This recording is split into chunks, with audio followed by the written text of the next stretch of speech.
بغیر دردوں کے اور آپریشن کروائے بغیر بھی آپ اپنے آرتھرائٹس سے جان چھڑوا سکتے ہیں. تو ویڈیو اینڈ تک لازمی دیکھیے گا اور ان لوگوں کو لازمی شیئر کیجیے گا جو کہ گھٹنوں کی تکلیف میں مبتلا ہے. گھٹنے کے اندر اللہ پاک نے چکنائی رکھی ہوتی ہے, گریس رکھی ہوتی ہے, لوبریکیشن رکھی ہوتی ہے.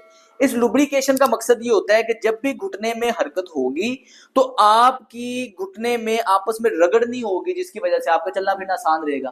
لیکن کسی وجہ سے گھٹنے کے اندر نیوٹریشن کم پہنچتی ہے, گھٹنے کے آس پاس کے پٹھے کمزور ہوتے ہیں, جس کی وجہ سے یہ گریس چکنائی آہستہ آہستہ کم ہونا شروع ہوتی ہے, جس کو کہتے ہیں کہ آپ کے گھٹنوں میں گیپ آ گیا. گیپ آ گیا مطلب گھٹنے میں گیپ کم ہو گیا, اور یہ جیسے گیپ کم ہوگا ہڈی آپس میں رگڑے گی اور آپ کو درد ہوگی. اب اس کو ٹھیک کرنے کے لیے جو پروٹوکول ہے وہ یہ ہے کہ ہم نے گھٹنے کے آس پاس کے پٹھوں کو مضبوط بنانا ہے. اس کے لیے کچھ ورزشیں, ساتھ ہی گھٹنے کے اندر لوبریکیشن بڑھے, گریس بڑھے اور نیچرل کارٹل